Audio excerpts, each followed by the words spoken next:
CNBC आवाज़ के birthday celebration और मार्केट आउटलुक पर खास चर्चा करने के लिए हमारे साथ अब स्टूडियो में जुड़ गए हैं मोतीलाल ओसवाल फाइनेंशियल सर्विसेज के चेयरमैन रामदेव अग्रवाल। रामदेव जी, सबसे पहले तो good morning. Very good morning to you. और रामदेव जी, देखिए चैनल के कितने खास दोस्त रहे हैं, वो उनकी टीम साथ में केक भी लेकर आई है। ये देखिए एक स्पेशल केक हमारे लिए, ये सीएनबीसी आवाज़ के 21st बर्थडे का केक मोतीलाल ओसवाल की तरफ से, मोतीलाल ओसवाल की टीम की तरफ से। तो सबसे पहले तो मोतीलाल ओसवाल की पूरी टीम को बहुत बहुत शुक्रिया, तहे दिल से शुक्रिया। आप सब सीएनबीसी आवाज़ के साथ रेगुलरली जुड़ते हैं। आपकी पूरी टीम, रामदेव जी, आप खुद, चंदन, शिवांगी, स्नेहा जी, गौतम जी, कितने लोग हैं, प्रतीक, काफ़ी लोग हमारे साथ जुड़ते आए हैं। तो आप सबका बहुत बहुत शुक्रिया।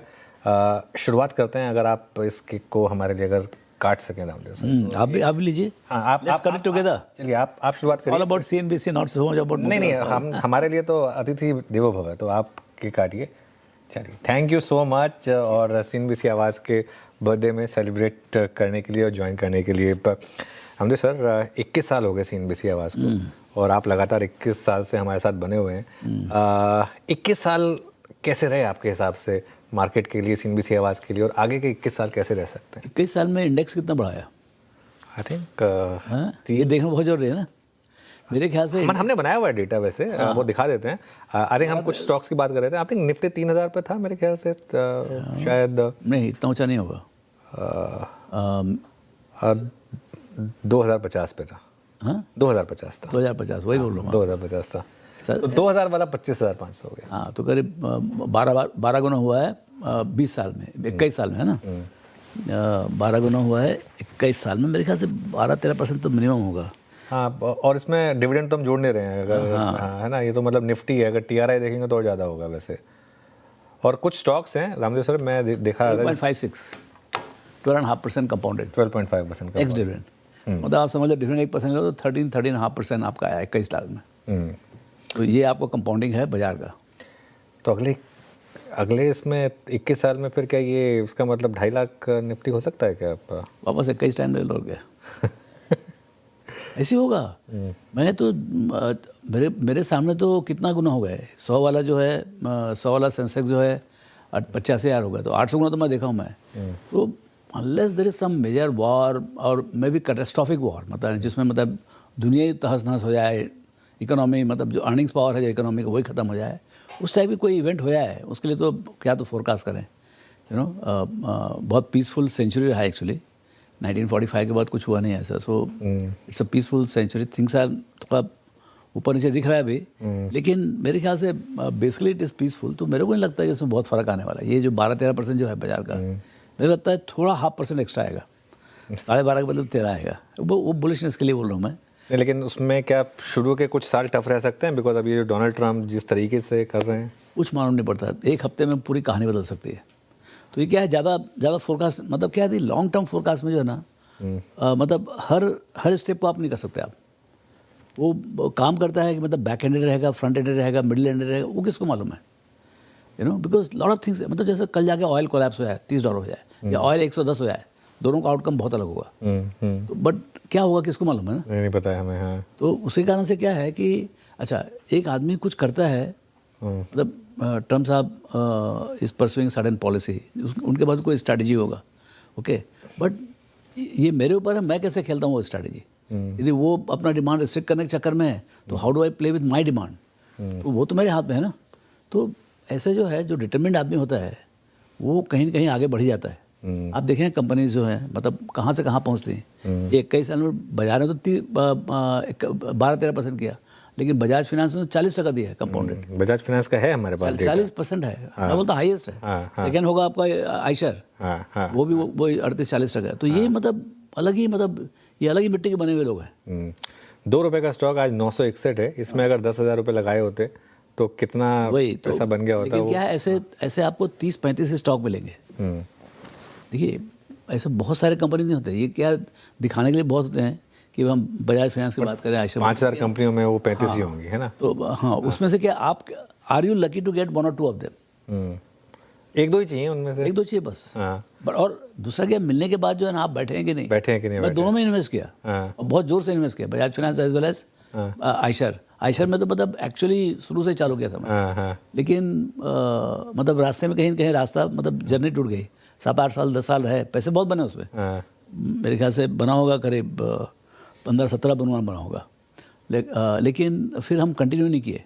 तो ये जो वापस जो गिर के फिर वापस आया, उसमें हम उतना पार्टिसिपेट नहीं कर पाए। हाँ हाँ सो मतलब कितना पेशेंस है। हाँ ये क्या कंपनी, देखिए वैल्यू क्रिएशन जो है ना, वो एक स्पीड से चलती है। हाँ 25% मान लो ROI है, 25% ग्रोथ है, तो समझो आप 25% से कंपनी जो है कीमत बढ़ते जा रही, लेकिन प्राइस जो है वो उसका अपना मतलब ये जो शेयर बाजार में जो होता है वो एक अलग ही कहानी है। सो दोनों का रिदम जो है ना एकदम अलग है। कभी भी जैसे बॉन्ड में क्या होता है, bond accretion and bond price दोनों एक साथ साथ चलते हैं। स्टॉक ऐसा नहीं है। स्टॉक में कई बार प्राइस आगे चला जाएगा, फिर वैल्यू बाद में आता है। कई बार जो है वैल्यू बहुत आगे निकल जाता है, लेकिन प्राइस बाद में आता है। तो वो रिदम वहीं पर जो एक्टिव इन्वेस्टर जो है, समझ जो है कि भाई हम 10 की चीज़ को 5 में खरीदें और बैठे रहें, वो पेशेंस जो है, that is what gives you fantastic return. नहीं एक्चुअली आयशर का आपने एग्जांपल दिया, मुझे उससे ज़्यादा फैसिनेटिंग स्टोरी मुझे याद है जब आपने आयशर में बड़ी बेट ली थी, तब आपकी जो बेट थी वो कमर्शियल व्हीकल को लेकर थी। हाँ। लेकिन किसको पता था कि वो एक्चुअली वो बढ़िया बिजनेस कुछ नहीं चलेगा। करेगा, रॉयल एनफील्ड इतना बड़ा बन जाएगा। तो वो होता है, थोड़ा किस्मत काम करता है। तो आपके हिसाब से अगर जैसे जब, क्योंकि हम थोड़ा सा अगले 20-21 साल की बात कर रहे हैं, कोई नए इन्वेस्टर हैं, आपकी वेल्थ क्रिएशन की रिपोर्ट काफ़ी फिनोमिनल रहती है। इस बार की जो आपकी वेल्थ क्रिएशन रिपोर्ट निकल कर आई, उसमें कुछ अलग निकल कर आया जो आप बताना चाहेंगे? बहुत बुलिश है। अच्छा, बहुत ज़्यादा बुलिश है, तो अपने कंटेन करना पड़ेगा कितना बुलिशनेस करने का है। तो कारण क्या है उस बुलिशनेस? इसका कारण ये है कि हमने पुस्तक पढ़ी द वेल्दी वर्ल्ड करके 2002 में, 2002 की लिखी हुई पुस्तक जो हम पढ़े 1 साल पहले। तो ये जो प्रोफेसर जो है ये बोलता है कि भाई world is becoming wealthier every day, world is becoming actually wealthier. तो उसका डेटा उसने दिया 1980 से 2002 तक का, और उसने प्रोजेक्ट किया है 2050 तक का। हाँ, आप नंबर देखो तो खोपड़े में नहीं बैठेगा, ऐसा है। हाँ, because whenever see actually compounding is completely, it is not intuitive at all. You have to do the data. And ऐसा गल्प करके आपको समझना पड़ता है इतना हो सकता है क्या, you know. So compounding is very very powerful. तो वो बोलता है कि अभी जो है मतलब फिनेंशियल वेल्थ जो है by in 1980 it was about $20-25 trillion financial wealth across the world. It became about 125 trillion by 2000. He is saying, this is the world, not about any country. The world financial wealth by 2050 will be 6,000 trillion. 6,000 trillion. Okay. Now he said by 2020 it will be 611 trillion. अब भी report आया है इसका, क्या नाम है, McKenzie का, that we have already reached $600 trillion of global financial wealth. Okay, so he's wrong by about 4-5 years, behind by 4-5 years, but directionally हम लोग का नेक्स्ट ईयर का अर्निंग्स ठीक नहीं आता है. ये प्रोफेसर 2001 में 2050 के बारे में लिख रहा है. I have not seen a forecast like this and the theory behind this. ऐसा नहीं खाली एक ऐसा हम रात को बैठे हैं और ये नंबर आ रहा है, ऐसा नहीं है. He has given how it is going to happen and why it is going to happen. So it is more about the securitization. He's saying the reason America is rich is because of securitization of equities. So equity securitization मतलब क्या होता है, आपकी जो companies होती हैं उसको आप लिस्ट करते हो. जैसे मोतीलाल ओसवाल लिस्टेड है, बजाज फाइनेंस लिस्टेड है, आयशर लिस्टेड है. एक तरीका क्या है, हम लिस्ट ना करें, बिजनेस तो चलते रहेगा. But the moment you list it you create super money. Real wealth is created when you actually listed. So company का तो जो काम है वो चल ही रहा है, लिस्टेड और अनलिस्टेड डजंट मैटर, बाजार में चल रहा है. लेकिन जो अनलिस्टेड जो हमारे जो 12,000 का वो नेटवर्थ है, उसका 50,000 को कीमत है. वो 50,000 कीमत जो है ना, अपने हिसाब से एक अलग ढंग से खर्चे का मतलब एक्सपेंडिचर का एक मशीन चालू करता है. वो 12,000 तो जो चल रहा है. ये जो लिस्टेड स्पेस है उसमें I can do charity, I can do marriages, I can do gift, I can buy a house, I can buy a luxury car. So all kinds of wealth effect is there. Wealth effect is not there because of 12,000 crores. That is economic activity. But this money creates wealth effect. And wealth effect is, for you it is wealth effect, but for the other company, it is a business. So जो economy जो है ना gets what you call kick by the wealth effect. Additional kick by the wealth effect. So double engine काम कर रहा है. आपका 12,000 भी काम कर रहा है और वेल्थ भी काम कर रहा है। तो इसके कारण से अमेरिका इज़ एक्सट्रीमली रिच। इनका जो कॉर्पोरेट कल्चर जो है 100, 150, 200 साल पहले से चल रहा है, तो उसमें क्या हुआ, concept of wealth itself has change. Ultimate impact क्या है, 200 साल पहले शाहजहां के पास क्या था, या अकबर के पास क्या था, या क्वीन के पास क्या था? They had state, they had palaces, they had army, they had some elephants, horses, they had diamond, silver, gold, सब फिजिकल था पूरा, यहाँ से वहाँ तक। आज इलॉन मस्क के पास क्या है? पूरा एक do you know how many acres of land he has, how many kgs of gold he has? Nothing. He has only market cap. So from physical, the concept of wealth has become complete digital. And the moment anything becomes digital, I mean फिर उसका और छोड़ पता नहीं कितना actually मेरे को लगता है यहाँ से जो है आपका pace of wealth creation in the world will accelerate. आप देखिए अमेरिका में कितना फास्ट वेल्थ क्रिएशन हो रहा है। सो जो मार्केट कैपिटल जीडीपी जो है that will rise what used to be significantly below 1.5 मतलब 1 पे बहुत ज़्यादा हम 1 was a ceiling 1 last पे नर्वस हो जाते थे। नर्वस हो जाते थे। बफेट साहब ने लिखा 2000 में कि 1 is a good number to have, but now this professor says the potential is go up to as high as 5 times GDP, market cap to GDP, which is at right now the world is 1.3, US is 2.5, India is 1.3 again. So ये जो pace of wealth creation है is going to be quite massive. तो US bubble में क्या आपके हिसाब से? US bubble में क्या? नहीं बबल नहीं है, इट हैज रीच 2.4. सी थोड़ा करेक्शन हो सकता है, मैं I am no commentator on America, but ऐसा कुछ नहीं है कि मतलब वो जो 2000 में जैसा हालत था कि भाई आपका P multiple is very high, price to book is very high, ऐसा नहीं है इस बार. It is extremely well supported by the earnings. ये आपने पिछली बार कहा था कि रिटेल की क्रांति इस देश में, और वो नंबर्स रिफ्लेक्ट भी कर रहे हैं. 2005 में 70 लाख डीमेट अकाउंट थे, आज 21 करोड़ डीमेट अकाउंट है. F&O के वॉल्यूम्स उस समय जितना पूरे महीने में होते थे उतना आज 1 घंटे में हो जाते हैं. तो ये जो वेल्थ इफेक्ट है, ये आपको लगता है कि पूरे देश को फ़ायदा पहुंचाएगा और एक सॉर्ट ऑफ गरीबी से बाहर निकालने के लिए और बाकी चीज़ों के लिए? क्योंकि वेल्थ क्रिएशन का असली एम तभी है जब वो पूरे देश तक पहुंचे. हाँ, पॉवर्टी खत्म करें, है ना. ऐसा नहीं हो कि सिर्फ कुछ लोग पैसा बना के बैठ जाएं. तो वो लगता है आपको कि अगले 15-20 साल में होगा? जितना समय होगा उतना ज़्यादा होगा. देखिए क्या था, 2020 तक जो है ना, रिटेल पार्टनरशिप वेरी लिमिटेड था. हमने तो केरोसिन बनाया, हम तो रिटेल ब्रोकर थे, तो clearly there was something. But जो मोमेंटम 2-3 लाख कस्टमर महीने का था, वो 30 लाख कस्टमर पर मंथ हो गया अभी. आप सोचिए, मतलब स्केल चेंज, और उसका first order impact, second order impact, third order impact. 30 lakh customer per month. Last month 3.1 million आया है customer demat accounts single month में. हाँ, ओके. उसी का सी आपका 3 मिलियन 3 मिलियन पर मंथ का एवरेज है भाई, फ्रॉम 2020 टिल डेट. पता नहीं ये कहाँ तक जाएगा. मेरे लगता है 500 million कस्टमर्स आ जाएंगे इन नेक्स्ट 8-10 ईयर्स. सो ये जो मुहिम चालू हुआ है, जो रिटेल का जो पार्टिसिपेशन है, retail brings the truest possible risk capital. बिल्कुल. वो कितना लेके आता है? 3,000, 5,000, 10,000 लाख रुपए ऐसा लेके आता है. तो उसको ये भी नहीं मालूम है कि कहाँ पर इन्वेस्ट हुआ, कैसे हुआ, थ्रू द म्यूचुअल फंड. तो वो पैसा जो है ना, ख़राब टाइम में भी पड़ा रहता है. ख़राब टाइम में हो सकता है थोड़ा फ्लो स्लो हो जाए डर के मारे, बट ये पैसा जाता कहीं नहीं. जैसे कि हमने अभी देखा है पिछले 1 साल में. हाँ. तो लेकिन जो स्मार्ट मनी है, जितना बड़ा पैसा होगा उतना स्मार्ट होगा वो, और उतना ज़्यादा वो डरता है बहुत. जितना बड़ा पैसा उतना डरपोक है, और जितना छोटा पैसा वो उतना दमदार है. हाँ. वो खड़ा रहता है खराब टाइम में भी. वो उसको मालूम है जाने दो कहाँ करें. वो जो बड़ा आदमी बोलता है, अरे बॉस मेरा $1 बिलियन खराब हो गया, सो ही विल रन. तो tops and bottoms are made by the big guys, not by the small guy. Okay. Small guy is always there. समझ ना. तो ये जो तो आपके साथ जो FI की सेलिंग चल रही है, ये सब स्मार्ट मनी, बहुत स्मार्ट मनी. उनको इस कंट्री में जाना, उस कंट्री में जाना, वो कहानी देख ही नहीं रहे वो कि भाई इस कंट्री में this is a mini America, poor capitalist economy, you know, जहाँ पर मतलब छोटे पैसे, मतलब यहाँ $5 ट्रिलियन इकोनॉमी, वो $70 ट्रिलियन इकोनॉमी. तो हम गरीब देश हैं, गरीब छोटा मार्केट है, बट बहुत वाइब्रेंट है, बहुत वाइब्रेंट. आप स्टडी बराबर करिए. इसमें क्या है, India is growing at about 14% dollar market cap, 14% dollar per year for last 20 years. Last 5 साल में तो 25% से बढ़ा है. तो वो तो रिपीट नहीं होगा, लेकिन 14% से भी आपका 5-5.5 साल में आपका मार्केट कैप डबल है डॉलर टर्म्स में. तो अभी जो आपका 5 ट्रिलियन जो मार्केट है, वो 2030 में very likely to be 10 trillion. अपन यहीं रहेंगे, फिर केक काटेंगे 10 ट्रिलियन का.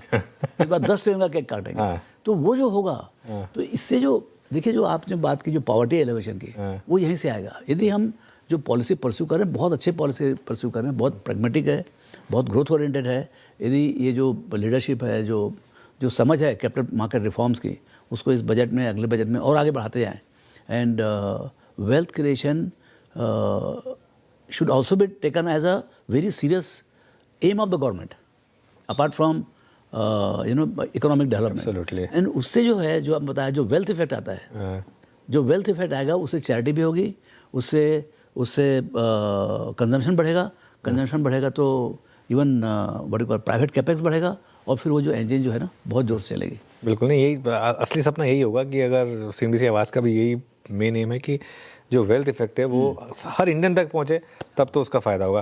रामदेव सर, ये तो खैर हमने थोड़ी अगले 20 साल की बात कर ली, अब थोड़ा सा एक आज के बारे में बात कर लेते हैं।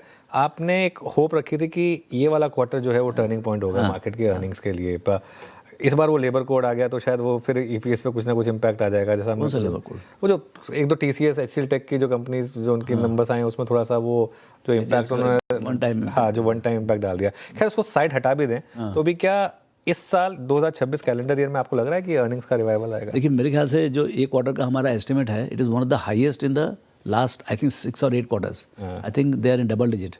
12 to 14% kind of a earnings growth is there. मुझे लगता है Q4 में it will be even 4-5% more. Okay. तो ये जो अर्निंग्स रिवाइवल जो है, देखिए earnings revival is very clearly there. आप देखिए ये जो देखिए चालू हुआ कहाँ से? बजट से। बजट में उन्होंने पहले इनकम टैक्स लिमिट्स 12 लाख तक किया, तो थोड़े पैसे जो नीचे तबके के लोग हैं उनके हाथ में छोड़ा। नेक्स्ट क्या किया उन्होंने GST 2 कर दिया, तो उसमें इनडायरेक्ट टैक्स भी कम कर दिया, डायरेक्ट टैक्स कम किए, इनडायरेक्ट टैक्स कम किए। अभी क्रेडिट फ्लो भी बढ़ा दिया, अभी कॉस्ट ऑफ क्रेडिट भी कम कर दिया। तो अभी ये मतलब सब तरीके से सरकार चाहती है कि भाई यदि उनका भी सरकार कैसे चलेगा? यदि हमारा 8% नॉमिनल जीडीपी ग्रोथ रहेगा तो टैक्स कलेक्शन क्या आएगा?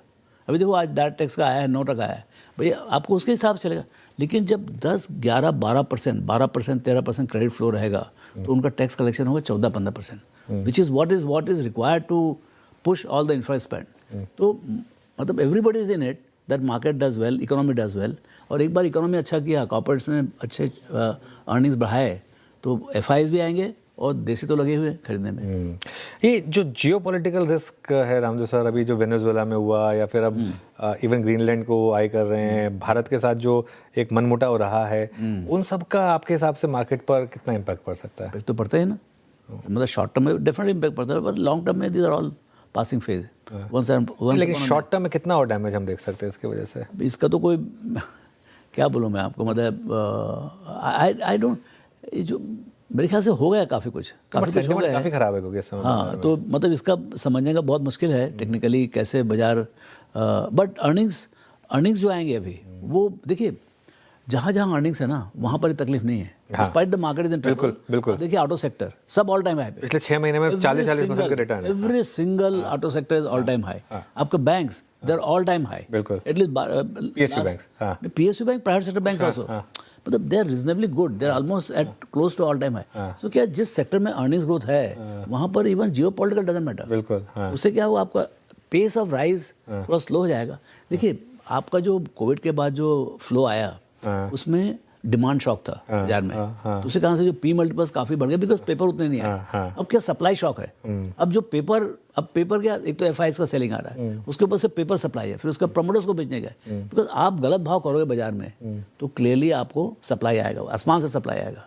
तो वही आसमान से सप्लाई आ रहा है अभी, तो क्या है किस लेवल पे। तो अब दो चीज़ें जो पॉजिटिव हो सकता है, एक तो सबसे बड़ी चीज़ जो लास्टिंग पॉजिटिव हो सकता है वो कॉर्पोरेट अर्निंग्स कम बैक, और उसके बेसिस में अब जो है मतलब यानी ये क्वार्टर, अगला क्वार्टर ये बढ़ते चले जाएगा। मेरे ख्याल से will see very good revival of earnings in next 4-5 quarters, वो हमको बचाएगा। दूसरा ये है एक पर्टिकुलर प्राइस में even corporates don't want to sell the paper, तो उससे क्या होगा, जब इशुएंस का जो पेस है वो भी स्लो डाउन होगा। आप देखें थोड़ा सा स्लो डाउन हो गया है, it is not possible to push the papers in the market, तो थोड़ा सा रिलक्टेंस आ रहा है पर्टिकुलर प्राइस में। तो मुझे लगता है कि now we are closer to the, मतलब IPO मार्केट बंद होना चाहिए कुछ दिन के लिए। I agree, I completely agree. तो क्या है वो ब्लड सकिंग है ना थोड़ा सा। तो वो मतलब नहीं, वो आप साफ हो जाता है। सी जहाँ से बाजार थोड़ा डिप्रेस होता है ना, मतलब और यहाँ से मान लो 1000-2000 पॉइंट गिर गया तो ऐसे ही बंद हो जाएगा, and then the stage is set for revival. क्योंकि क्या है कि जो जो आपका फ्लो है, SIP फ्लो है, वो तो कंटिन्यूस है. Then the money start flowing into the secondary market instead of coming to the primary market. FIs भी देखता है कि भाई अभी किसको बेचे, so they might also come back for. So इस टाइप का जो पूरा जो ये है एक जो रिदम है बाजार का, वो वैसे ही है. मतलब आप एक्सरसाइज करोगे अप साइड में, डाउन साइड में होगा. अभी डाउन साइड में थोड़ा पेन हुआ है. So but it's a healthy, ये अनुलोम विलोम जैसा है ना, it's a healthy correction I would say. हाँ नहीं बिल्कुल, खैर काफ़ी बेड़ा गर्क किया कुछ IPOs ने. अच्छा, एक दिक्कत क्या है इस मार्केट की, आपने जैसे बिल्कुल सही कहा कि जहाँ अर्निंग्स ग्रोथ है वहाँ मार्केट ने शानदार रिवॉर्ड भी किया है. दिक्कत क्या है कि जहाँ अर्निंग्स ग्रोथ है और जहाँ पे लग रहा है वहाँ स्टॉक्स बहुत महंगे हो गए हैं. अब जैसे ऑटोज़ हैं या और जो सस्ते हैं वहाँ पे ग्रोथ नहीं है, तो फिर करें क्या फिर मेहनत करो. ऐसा कंपनी खोलो जो सस्ता हो और ग्रोथ हो. बहुत है, अपॉर्चुनिटी है, ऐसा नहीं है. अभी इनफैक्ट जैसे जैसे बाजार करेक्ट होता जाएगा ऐसे सब it will become much more investable. Corrected market is the best thing to, correction is the best thing for the investor, long term investor. क्योंकि कंपनी सस्ती मिलती है, रिजनेबल मिलती है. जो आप सोचते हो, एक तो रिसर्च करने के लिए महीना भर टाइम मिलता है, रिसर्च करके आओ तो भी वो भाव मिलता है वो. So you can buy. Okay, तो आखिरी सवाल फिर, आप काफ़ी बुलिश हैं इस साल के लिए और मतलब अगले 5-6 साल हमेशा ही बुलिश रहते हैं. मतलब थोड़ा करेक्शन होता है मेरा बुलिश बढ़ जाता है. हाँ, तो पिछले कुछ महीनों में मिड कैप और स्मॉल कैप में बड़ी करेक्शन आई, ज़्यादा बड़ी करेक्शन. वहीं पर ज़्यादा तेजी हुआ था ना, वहीं पर ज़्यादा तेजी भी हुई. तेजी भी वहीं ज़्यादा हुआ था. तो वहीं ज़्यादा करेक्शन होगा ना, जो बढ़ाया नहीं उसको क्या करेक्ट करोगे आप. हाँ, तो नहीं अब अगले जो अब रिकवरी आएगी तो वो पहले लार्ज कैप में आएगी या मिड कैप में? पहले लार्ज कैप से चालू होगा. पहले लार्ज कैप से चालू होगा, क्योंकि लार्ज कैप है अंडर परफॉर्म ना. हाँ, तो मिड कैप में ज़्यादा आउट परफॉर्मेंस हुआ है. तो एक तो वहाँ सेलिंग है, वहाँ पेन भी बहुत ज़्यादा है, और अभी भी कई जगह वैल्यूएशंस बहुत ज़्यादा हैं. तो जहाँ से ऐसा मिड कैप लार्ज कैप वाली बात नहीं है. सवाल ये कहाँ पर सैनिटी है, कहाँ पर रिजनेबल प्राइस में आपको स्टॉक मिल रहे हैं. मिड कैप में भी चला, यदि ऑटो में हो आप और यदि छोटी कंपनी है लेकिन उसका 12, 15, 17 का पी है, 20% ग्रोथ है, तो डेफिनेटली चलेगा. How does it matter. चलिए रामदेव सर, बहुत बहुत शुक्रिया आज हमारे साथ जुड़ने के लिए. मज़ा आया आपके साथ बात करके as always. Congratulations and let's look for next 21 years. Let's look for next 21 years. तो जैसा आपने बोला कि अगली बार इससे भी हम और बड़ा केक काटेंगे. थैंक यू सो मच हमारे साथ जुड़ने के लिए. चलिए इस नोट पर एक छोटा सा ब्रेक लेंगे, उसके बाद प्रोग्रामिंग रिज्यूम करेंगे CNBC आवाज़ पर.